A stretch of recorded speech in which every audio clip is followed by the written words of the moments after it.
Welcome to the Keychain Podcast, where every key tells a story. I'm Matt. I'm Meesh. And today we're bringing you the people, the partners, and the purpose behind the Matt Harnick real estate team. I am so excited for this one. So am I. Because we've got... Me too. Oh, no. We've got Steve Ciprani from Ciprani Consulting, and we are going to open the door into a little bit more about not only his business with Lindsay and the entire team that's over there, but also a little bit about my hiring journey with you guys. Yes. So this might end up being a two-parter. We're going to try and condense it into one, but sorry if we can't. This story is important to us. And the story is the story. Correct. Whatever that is. Whatever happens here, it happens. I like that. Yeah? That's good. All right. You ready to get into it? Let's do it. Perfect. So tell us a little bit about Steve outside of the business. Yeah. Oh, that's an interesting one. So I think the first thing is this is my second career. Yeah. I was a high school Latin and history teacher. What? Yeah. I did not know that. Oh, yeah. I knew the history part. I didn't know Yeah. the Latin part. Oh my So gosh. very, I guess, nerdy. I don't know if this was Fine. the right word. But I, had kind of just a change of course in life like people do have, 7-year, 8-year itch, like Yep. like Yep. 7-8 week itch now. That's another story we'll talk about maybe today. But I just was really into, my wife was growing a real estate business while simultaneously starting this little company called Ciprani Consulting. Yeah. And it wasn't just that it was my name. I was like, this is really interesting. You're working with hiring. She was consulting businesses around systems, procedures, and processes. And I said, I just didn't see a future leadership path with what I was currently doing. I loved being an educator. It was really important to who I am today. But I was like, you know what? I think I'm going to hop in here. And so she was like, great. Well, you look like a real estate agent. You should do that. And I was like, no, I really am. I mean, that's cool. And now it's funny because I'm like, oh, yeah, real estate is cool. But at the time I was like, I'm really fascinated by what you're doing with hiring. And I was like, I at least know how to ask questions to people. So I think I'm going to do this recruiting thing for a little while and see what that's like. And that was really, obviously, I know you from that and both of you guys because we work together. But Yeah. I loved just the process of asking questions and learning about people and using intuition. And I could talk to you guys about hiring for a while, but I'll stop there and just say, I'm fascinated by it. I'm fascinated by the ways that we find talent. I'm fascinated by trying to discover what I'm going to call the real person and how we do some of those things. But Ciprani Consulting is basically a recruiting and training based business, and we help businesses to discover talent is the way I would like to put it. I think that's a great way to put exactly what you guys do. Oh, thanks. Is that your mission statement? Or I know, I you was just just come up gonna- with that yeah. extemporaneously? We just have to ask you. Well, I feel like you guys know me well enough that it's always extemporaneous. Well. And my best idea is always my last one. But I would say, our specific vision is to recreate the recruiting world. Because we've always believed the recruiting world doesn't work. And I won't get into that too much, but I would just say one of the things that has always been a core value or core pillar is that you have to find and discover talent. And my angle, I think that is even related to finding you, is you have to be open and curious in what talent looks like. And sometimes it's not as obvious as you think it would be. And so you really learn a lot about yourself when you go through that process. And you're going to find who you're actually looking for. And that would be my main thing. Like if you're not clear or you're not leading well, these things will all show up in the hiring process. I would say for the employer and the employee to be too. Right. I mean, for everybody. 100%. I discovered a whole lot about myself through that process. Right. So did you. Discovered a lot about me as well. Right. I think you just So did kind of Meesh. opened the door for the next part of this, right? Yeah. So we were talking before we got on camera real quick about where do we want this to go when we talk about our story. And I think to do that, we have to go before I was even a drop in the bucket. I think we have to start with you guys. Yeah. And what happened before I even came in the picture. Sure. And you guys want me to go into that? Yeah. But Yeah, sure. absolutely. Let's deep dive a little bit into that. Yeah. So when we were at that time, what's it been 5 years 5 now? years. That was the end of, it was probably, I want to say September of 2020. Okay. Maybe even August of 2020. Sure. Yeah. So I guess I'm getting a little gray, but my recollection is, He's getting gray. Yeah, okay. yeah, I think I was doing recruiting full time at that time. We do some different things now in our business, but I loved working with Matt. Matt was, he was a really great partner right from the beginning. We, obviously are both familiar with Keller Williams culture, and there are some really great practices around that. And I think I always, we'll get to the end of the story, which is people always ask like, hey, can you find me a Michelle or a Meesh? And I usually will say, I absolutely can if you're open to going through that journey. So some of the journey was, Matt knew what he was looking for. Matt had done some of the good self-work that I think is required. He knew he needed to hire, an executive assistant, let's just call it that generally. Yep. But I think one of the things that was really interesting was, when you go through a hiring process, again, you're going to discover what you want. So we did have a candidate. Let's just call her Nicole. That wasn't her name. But one of the things that had happened was again, I'd been hiring already for 4 or 5 years at this point. But one of the things that, this finding you was really interesting because sometimes you find what you don't want before you find what you want. So we found this candidate. She was great. She was actually, if I may, she found us. Right. I don't know if you remember. She actually sent a resume to me, and I'm like, what do I do with this? You're like, give it to me. I'm like, okay. So I gave it to you. And then you took her through the rest of the process. Yeah. So 100%. That's also worth pointing out, and that's usually a positive when a candidate does that. Yeah. But she was definitely, I think, what we would call emerging talent. There were some things we liked. We liked the initiative. She showed up really, really well in the interview process. And then it was a total disaster. And so were there any key features that were key items that you kind of saw writing? I think I want to get back to that. Yeah, you can come back to that. Because I think I see this all the time in hiring. And my biggest thing that I look for now is actually nothing you're going to say during the interview process. There are things I'm going to look for. I'm looking for the things you're not saying more than the things you are saying. And I think, again, I had done it, I don't know, at least 40, 50, 60 hires at this point before we worked together. So I thought I knew, there was some sophomoric understanding of the recruiting process. And, Matt was very open and humble about it. And he, we did all the steps, I guess is the point I'm looking to make. I interviewed her. We looked at her assessments. We looked at her resume. And then we interviewed her some more. Then we interviewed her some more again. And then we did the reference checks. So we followed a process. That's really important. She was a great test taker. Right. So to speak. On paper and I just think in terms of assessments and stuff, I mean, she scored great. We're oh, this probably could work out really well. Right. Yeah. So it was one of those things where we're like, oh yeah, this is great. If it's usually too good to be true, it is, especially. And so not always. Right. Oh, that's thanks, right. guys. Yeah. So I mean, Matt, you might fill this part of the story in a little bit more, but she gets hired and it was weird. It was this was the ghosting time. The height of the ghost era was 2020, 2021. And there's a lot going on in the world, but it was so weird. And she had something come up. Yeah. But then COVID. Yeah. Well, yeah. COVID. Right. But it was weird because she I mean, this is the part I want you to fill in a little bit, but she I think just didn't come back in, didn't connect with you at all. And it was just gone. What just happened? Right.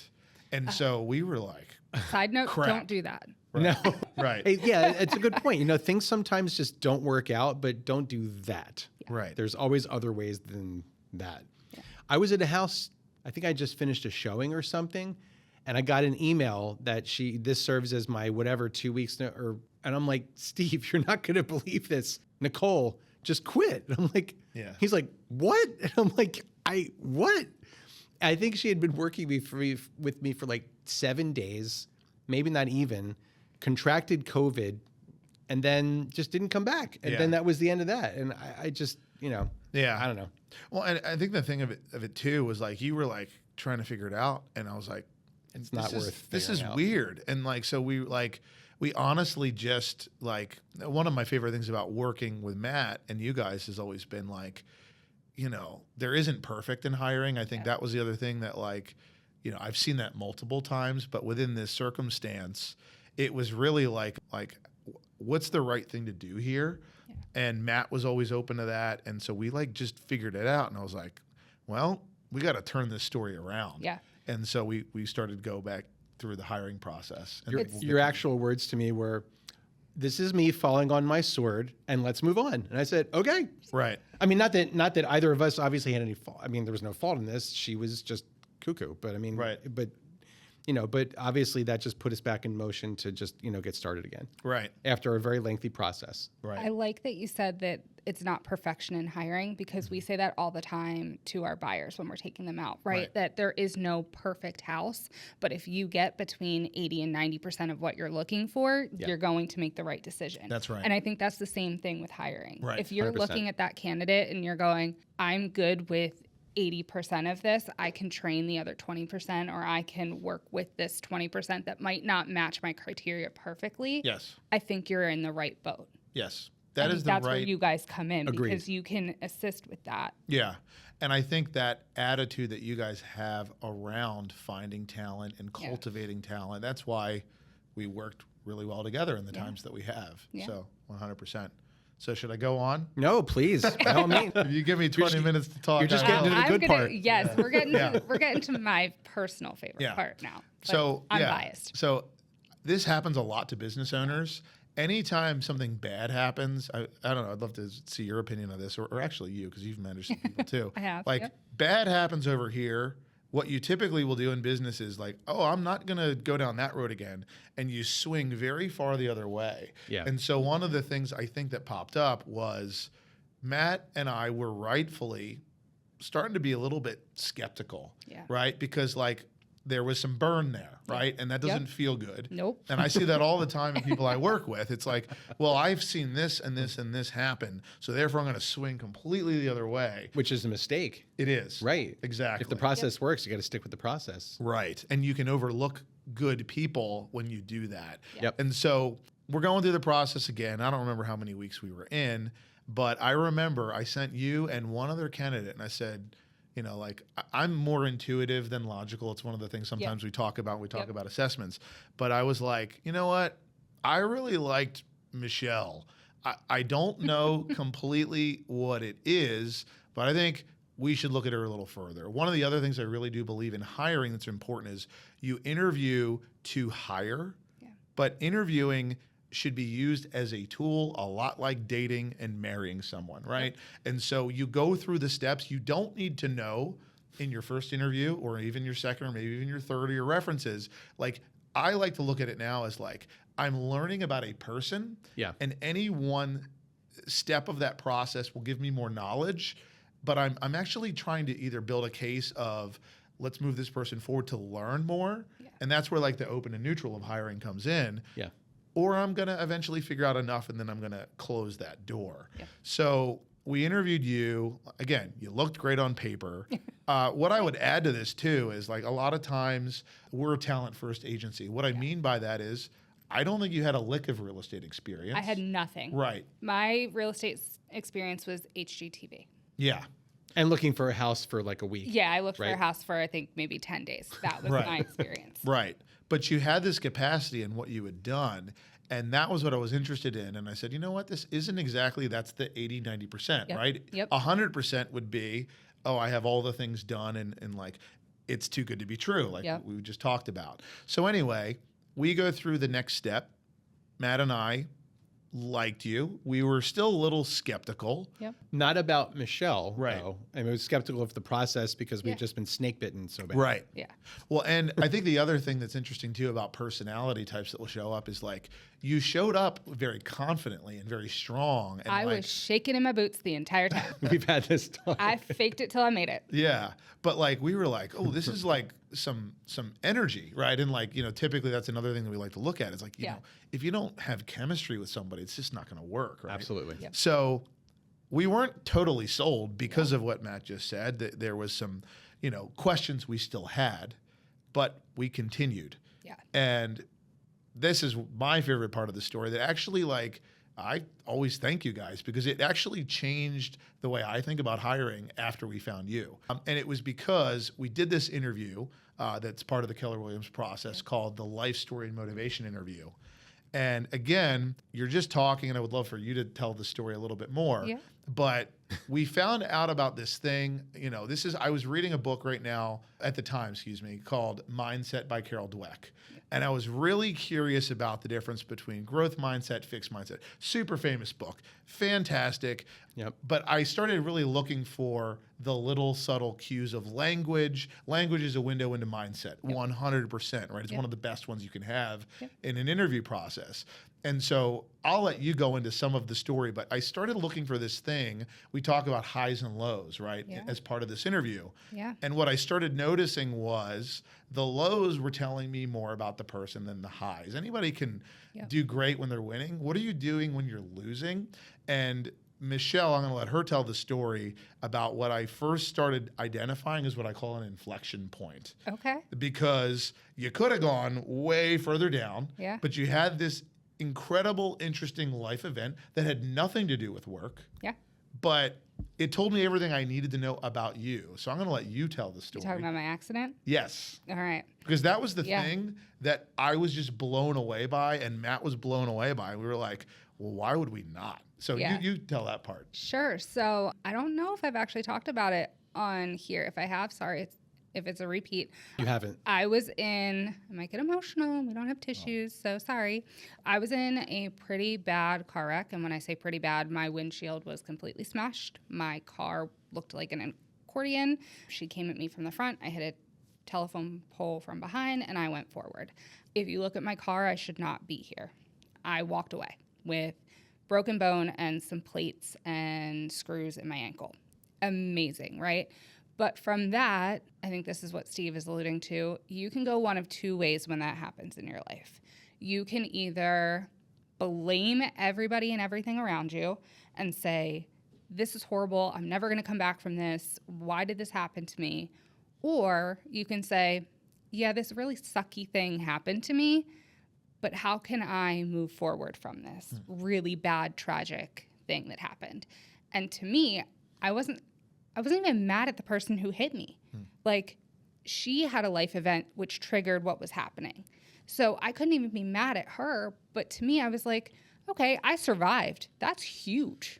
I now get to continue living my life, whereas my life could have ended that day. Because again, I mean, I can put a picture of the car, but it was crumpled pretty much. And from that moment on, I said, no, I'm going to live how I want to live. I'm going to do the things I like to do. I actually got engaged to my high school sweetheart a year later because I was like, I don't want to live without you. Like, we need to move forward. And of course he was like, yes, I've been waiting, let's go. But it also triggered a lot of my other life events because it triggered me realizing, do I want to do what I'm doing for the rest of my life? Do I want to find something that I really enjoy? Do I want the friendships in my life that I want? So it just kind of did a spiral, but it kind of gave my mindset a trigger that I needed to say, no, I'm going to do better, and I'm going to move forward, and I'm going to live every day like it could be my last day, because I spent 4 days in a hospital and it could have been my last day. Like, if you saw me for those couple of months afterwards, I was an angry human for about a month because I was like, where do I go from here? Am I going to walk again? Am I going to do this again? And then once I kind of came out of it, I was like, no, you know what? I'm going to do that 5K, and I'm going to do XYZ that I had said I was going to do for years and years and years. But you have to kind of trick your mind into making it a positive thing. Yeah. And that on that day when I was talking with you guys, I was like, wow, I never looked at it that way. I never looked that was such a turning point in my life. Like, I knew it was a low point, and I knew that it was something that was going to impact me forever, but I didn't realize how much until we were doing that life story, which I will tell you, I had no idea what it was. I had never been a part of an interview that had one of these things. So I actually called my sister and was like, I'm like, Sandy, what do I do? Like, what is this thing? And she's like, I don't know, but let's figure it out. And I was like, okay, let's figure it out. And she's like, draw out a timeline. She's like, draw a timeline and just start making marks and do high, low, whatever. Literally that day on my television that was behind the computer screen that you guys couldn't see was my timeline. Did you know that, by the way? I didn't, and I would just say that's a really other great tip hiring-wise. Like, if you have a candidate that's going to prepare that much, that's probably a good person to hire right there. I didn't know what I was walking into. And if you know anything about me, I want to be prepared. I was not a Girl Scout in life, but like I think I should have been, because I want to be as prepared going into things as I can. So that was like one of the things, and I just had it behind me, and I had stuff highlighted and circled, and I was like, these are the major things that I want to talk about, and clearly it worked. Yeah. So we finished the life story, and we got off the Zoom, and Steve called me, and he was like, "What just happened?" And I'm like, "Oh my God!" And that was where like, yeah. Yeah. And my thing that I remember talking to Matt about, we were just really amazed by it because it was so humble, it was honest, it was real. So again, when you're going through an interview process, you're only going to get a window into the true identity of the person. And this is how easy it is to miss it. That interview was probably an hour and a half, but you had said something in that interview that I still remember. I'm almost getting like chills thinking about it because I was like, whoa, it was like my eureka thing. Yeah. So thank you. You're welcome. But like you said something along the lines of, I should like remember this for the future, but it was like, you know, when I had to reconstruct my ankle through physical therapy, I knew I could do anything in my life, and that was what I was committed to. So like, you know, I jokingly, like talking to Matt later, I was like, yeah, I don't think she's really going to have a problem with contract to close if this is who this person really is. So like if you use that as an example, like that kind of person's not going to be stopped by anything. No, the fortitude really came through. Right. I mean, so many things, but that was just one of the big things that we both felt afterwards. We're like, holy shit. Yeah. Like, right. Extreme ownership, right? Instead of like, you could have gone that other way, but you took massive ownership of your life and you made things happen, and you're creating your own life. Like, so who doesn't want an employee like that? So yeah, that's the fun story. I don't even remember saying that, but it sounds like something I would say. Yeah, I'm gonna but send it's it true. back Like to you. if you have to start from scratch, like imagine you get that opportunity. Yeah. Don't look at it as a negative thing. Right. Yeah. Yeah. And it's funny because now people say all the time, because like you're well known in our area. Which is crazy to me. Yeah. So I think the story is so great because it's like, if you do want to find someone like that, you have to do it the way Matt did. Yeah. You have to go through an intentional process.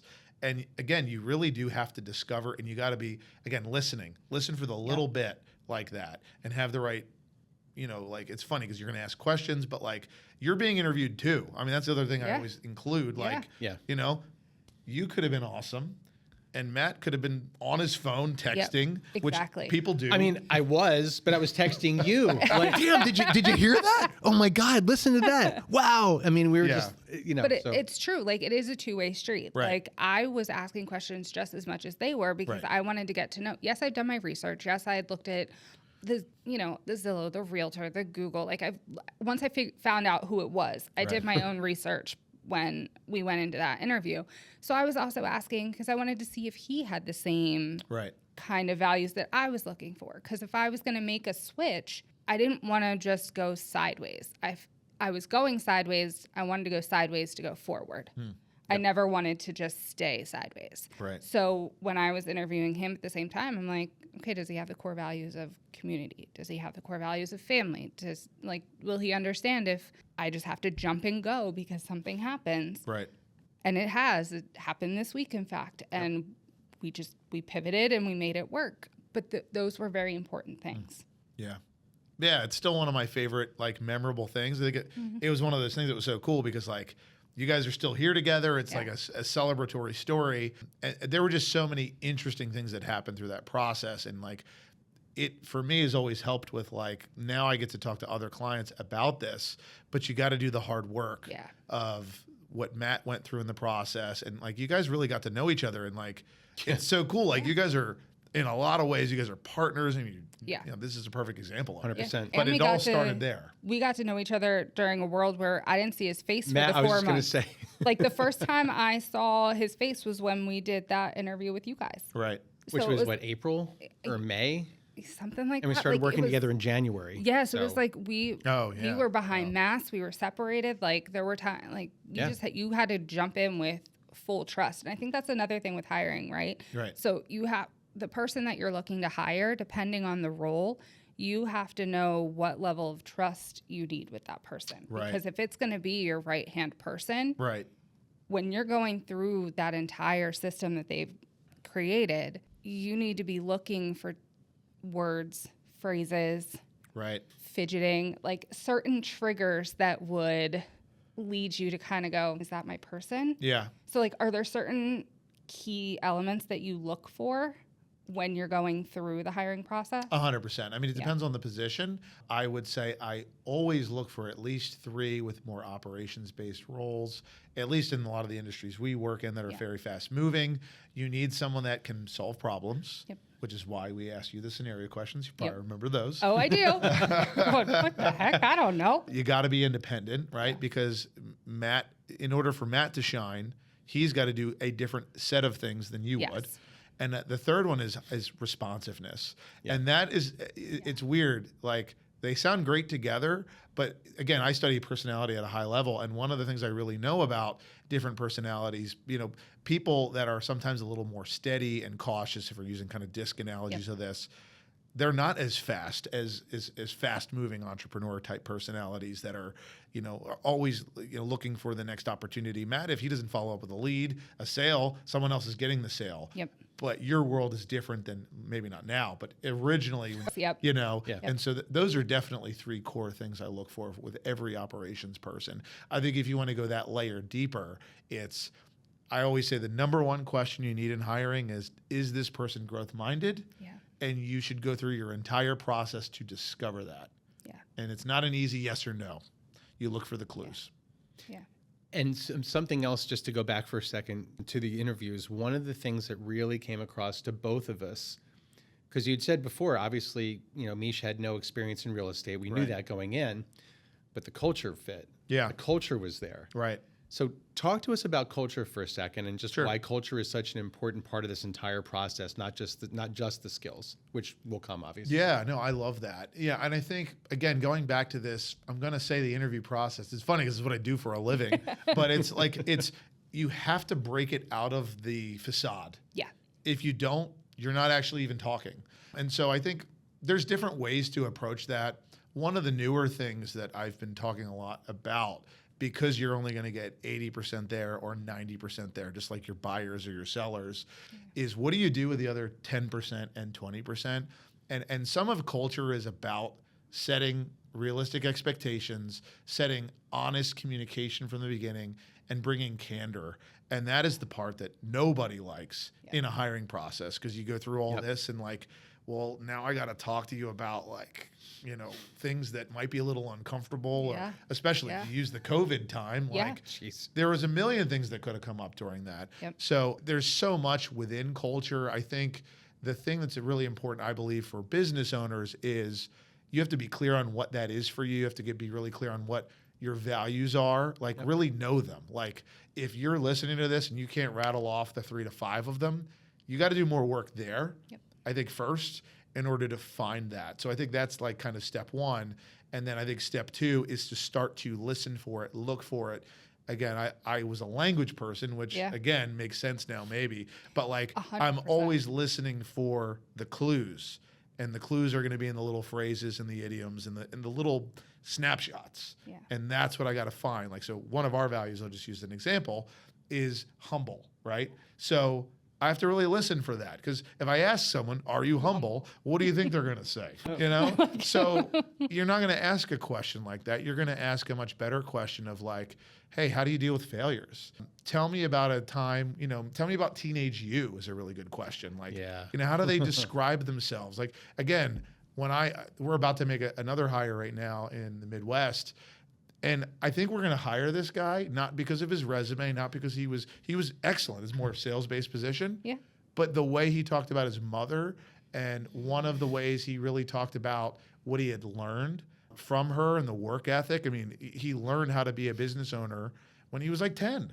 So like, I was like, that's it. There it is. Yeah. So that's, I mean, there's a lot of different ways to take that, but hopefully that gives you a little bit of context. No, absolutely. 100%. Yeah. I mean, as important as family is to us, that's probably one of the best examples you could have pulled, that we're just like, I get that. Yeah.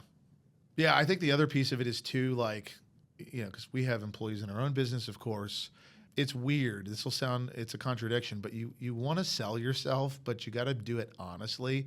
I've seen other, I've seen other owners I've worked with, and where it's like, you want the job, and it's like, here, and it's like they don't care, or like, you impress me, and like, do you want this? I'm not sure you're good enough, but here you go. Maybe I'll give you a shot. Yeah. That's totally the wrong way. So you don't want to sell your company that way. Who's excited about that vision? But I'm not joking. I've seen that. The other piece of it is you have to be really honest about the challenges. So there's a million of them in real estate. There's a million of them in what I do in the hiring world. Like, you're going to encounter those things, and you do want to be honest also about, hey, you're probably going to notice this is going to happen, right? Yeah. You might have a buyer or seller that's going to freak out because something in the, I don't know, the docs come back differently than you think that they're going to, or I don't know, like maybe the house isn't ready, that like, we had that happen one time where literally they sold their house and then something happened on the house they were buying. Yep. So they literally like stayed with us for the weekend, and like their dogs were with us. Like, crazy things can happen, right? Yeah. And so you got to be honest about those things too, or you got to figure out, what are the challenges to this position? If I don't let that person know about it, they're not going to get the opportunity to really even have a fair answer. So hopefully that makes sense. Yeah. So one of the questions that I also had for you, it just came to mind because something you just said. Obviously, it's important when you're, an entrepreneur and you're looking to hire, you have to obviously be clear. And this is one of the things that you and Lindsay helped us with, is you need to be clear on who it is you want to hire. Yeah. So obviously there's that clarity, but it's also important to be the right entrepreneur and be the right, owner of the business 100%. and be that person that's going to show up in order to make sure that the person you're looking to hire shows up. Yeah. So tell us about that sort of juxtaposition, I can talk today, of those two, important aspects of hiring. Yeah. Ask me one more time. Sorry, I want to make sure I'm getting to the heart of the question. Sure. It's not just being clear on who you're looking for, but being clear on who you are as an owner and how you show up. Yeah. Okay. That's more succinct. Thanks, Steve. That's perfect. It's the mad scientist mind at work here. I remember talking about that all the way through. Mm-hmm. Yeah, I think the piece of that matters is, if you're hiring someone, right? Typically you're hiring someone and you're creating a team, and teams can create things like uniquely, right? So you're going to have a different, humans are awesome that way, right? You have a unique skill set. I have one. Matt has one. There should be some complementary aspects to that. So I think in order to know what they are, you have to know what you're good at, right? I think sometimes, I do see sometimes business owners are like, well, hey, I hired you, so now fix all my problems. And like, especially for a more operations-based role, if you're a smaller company, you're not a social media marketer. Nope. You're not a marketing admin. You're not an executive assistant. You're not a personal assistant. You're not going to do a bunch of, referrals and sales all at once. I know that you now have done that, and you have your license, and you probably have your own little book that helps the business, which is awesome. But I think it's important to know who you are and who you're hiring. I think it's also, I always say too, you have to decide what's primary and what's secondary. Yeah. So what I mean by that is, if you are really wanting someone and you really need them to have that experience or that skill set or that license, then that's totally fine. But remember that there's another side of the coin to that, and you might not be able to get all the other things. Yeah. So what is first? So one of the questions we'll often ask is, what's more important to you? Yeah. Speed or precision? Yeah. Right? Because if you really like someone that's very, very methodical, right, they might be a little slower. And if you really like a lot of speed, so you can't be speed and perfect. Correct. Right? So it's getting, no one likes, of course, both would be better. Yeah. But it's setting the priorities clearly. And so going back to your question, I would just kind of finally say, I have to know what I'm good at, what my unique abilities are, so that if I'm in those and you're in yours, the business will grow. And that's how you get the huge return that you guys have got. Yeah. It's funny when we talk, because invariably, having done some flipping and knowing a lot of contractors, people ask me all the time, I need you to recommend a painter, but I want someone who's, they're not too expensive and they do a nice job, and, they can start next week. And I'm like, all right, so you can really pick two of those. You can't have a good painter who's really available and, cheap. It just doesn't happen that way. Right. So it's like you sort of have to, as you said, you have to sort of pick your priorities. Yes. I like that. Yeah, I mean, it definitely can work in many aspects of life, right? Because Yeah. life's all about choices, Absolutely. but you have to make them. It's not always at both ends. And sometimes you luck out. Yeah, that's right. Yeah. I don't know if I've got all of the boxes checked, but I will gladly accept the compliment. Yeah. I will You earned take it.